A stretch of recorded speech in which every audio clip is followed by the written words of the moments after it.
Hello there friends, welcome back to another episode of Generation Tech. My name is Alan. Here on this channel we oftentimes talk about the brilliance of Chief Palpatine and Darth Plagueis and how they orchestrated the downfall of the Jedi and the Republic. Today I want to offer you guys an alternative perspective that looks more closely at the true nature of the galaxy, and this viewpoint will paint the Sith as mere opportunists and not necessarily brilliant masterminds. The Clone Wars at first glance was one of the most elaborate schemes ever carried out in galactic history. This was an artificially manufactured war kicked off by an artificial separatist movement fought by two artificially manufactured military forces. Or perhaps that's a simplified view of what happened. In reality, many of the battles that occurred during the Clone Wars, many of the conflicts were deeply rooted in real grievances. Take the Mount Calamari and Korans, for instance. They are two sentient beings who have lived on the same planet for thousands of years, and they've always had a deeply rooted hatred for one another. It was very easy to spark a civil war on their planet. Then you have the awakening of the Zygerian Empire. They were long kept in check by the Republic's anti-slavery legislation. They were just looking for an opening for them to operate and expand in. Now, Darth Plagueis did have control over Damask Holdings, which was an incredibly powerful financial lobby, and he would occasionally use his financial power to sway the actions of corporations and political leaders. There are clear signs of the Sith using their financial and political influence to destabilize governments and planetary systems, but for the most part, the tragedy that would unfold in slow motion in the years before the Clone Wars was the result of a snowball effect that started many years before the Clone Wars even began. There was a cycle of economic and political crisis which would emerge and continue to fuel itself until a full-blown conflict and separatist movement erupted. And once the Clone Wars started, this cycle of damage would kick into hyperdrive mode, and the Sith could more or less just sit back and watch in satisfaction as the galaxy consumed itself. Today I'm going to tell you guys a story about a series of events that happened on the planet of Rhodia that many years later would lead to an all-out war on another planet in another part of the galaxy that was completely unnecessary. Rhodia was a hot and humid world teeming with life. Covered in tropical jungles, swamps, and other hostile terrain, the local Rhodian people built cities inside of protected domes with environmental shields in order to survive the extreme temperatures and humidity. Rhodia's acceptance into the Galactic Republic more than 15,000 years before the Battle of Yavin brought in a new age of prosperity for the planet and all sorts of imports that could sustain a much larger population than the planet itself could actually handle without imports. During the Great Peace that existed after the Ruusan Reformation, Rhodia became comfortable. It was located just a jump off of the Corellian Run. The planet, despite being on the very edge of the mid-rim, could expect regular shipments from the core regions of the galaxy. But when the Clone Wars kicked off, Rhodia was unlucky enough to be just a few jumps away from Ryloth and Geonosis, two major battlefields that would see multiple invasions and counter-invasions throughout the conflict. This, along with frequent pirate attacks on shipping lanes, meant that Rhodia was unable to sustain itself through imports of food, and as starvation started affecting the populace, Rhodia began to lose its independence, and it fell under the influence of the great powers fighting this Clone Wars. As starvation affected more and more people, Rhodia would lose its neutrality and be forced to choose a side in the conflict. Senator Anaconda Farr would go to great lengths to secure food for his starving people. At one point, he even lures an old friend and ally, Senator Padme Amidala, into a trap on his planet set by the Trade Federation. Viceroy Nute Gunray was still quite upset by Padme's actions more than a decade ago when she, as Queen of Naboo, fought off the Trade Federation's blockade and invasion. In exchange for Padme Amidala, the Trade Federation was offering the food supplies that the Rhodians desperately needed. This was an extremely desperate move by Anaconda Farr, long considered a part of the progressive pro-Republic faction of the Senate. His betrayal of an old ally shows us what desperate people are willing to do when they are lacking the most basic needs for survival.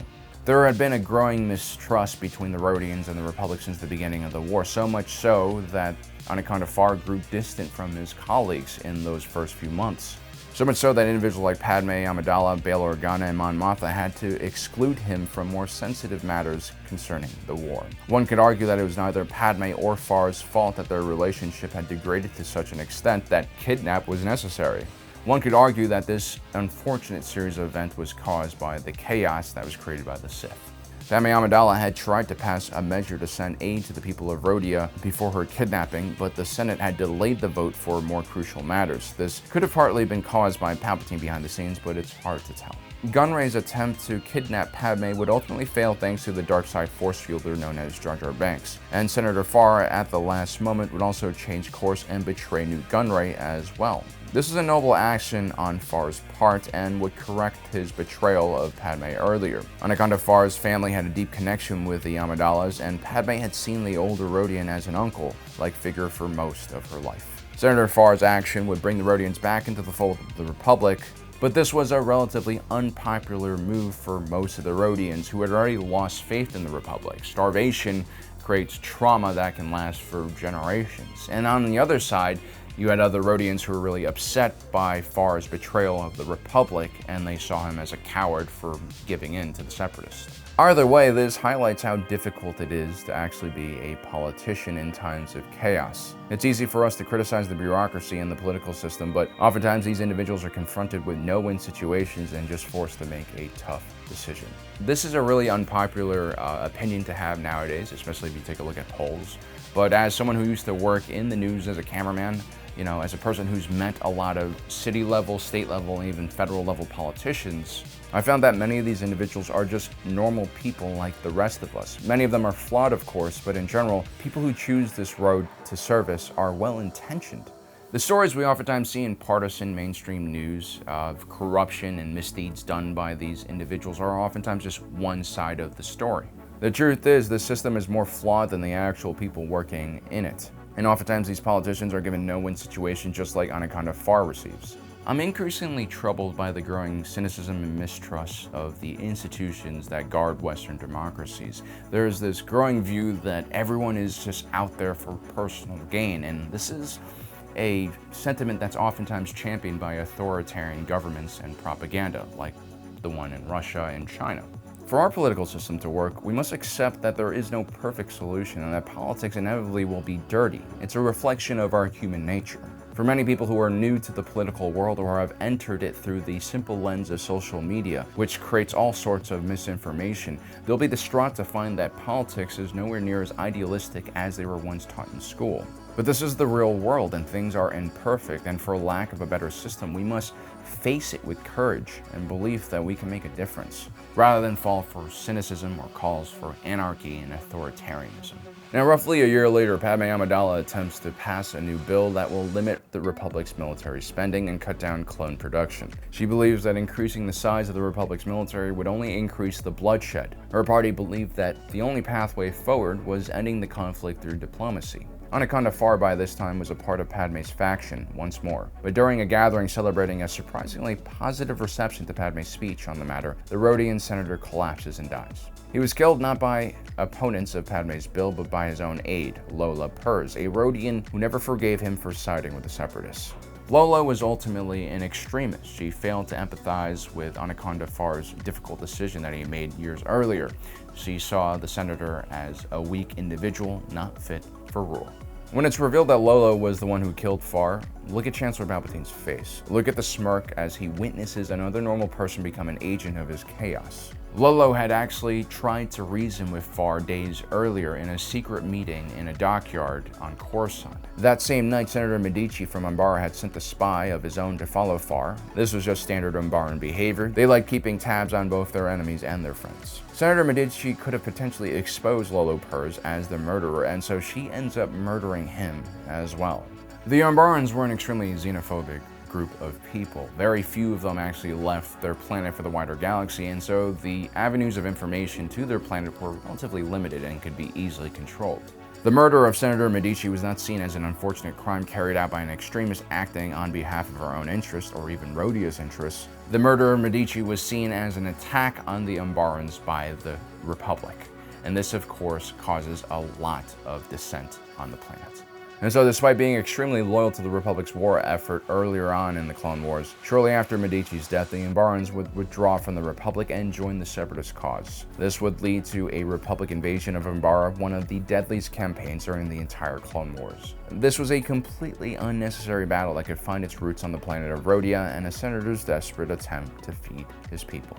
You know, peace and stability are not something we should take for granted. And yes, on the wider scale of human history, we are living in an extremely peaceful period of time, even with the wars and conflicts going on. This moment we're living in right now is the result of thousands of wars and treaties, endless amounts of social experimentations and political reform. It requires tremendous effort and courage to preserve all of this. It requires millions and billions of individuals on a daily basis deciding that they will choose to do the right thing, act sociable, support each other, and act with compassion.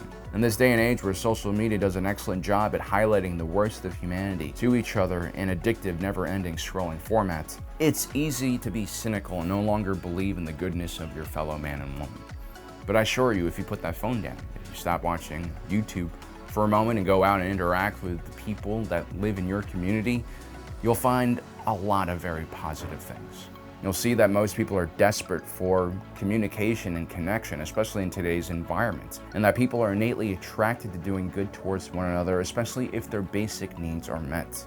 We are social creatures, and at our core, the reason we survived and so many other species did not was our ability to cooperate with one another and take care of one another. And so this is our reality, not the ones given to us by the algorithms on YouTube, Instagram, TikTok. We're ultimately all in this together. We must continue to fight for the triumph of goodness over chaos.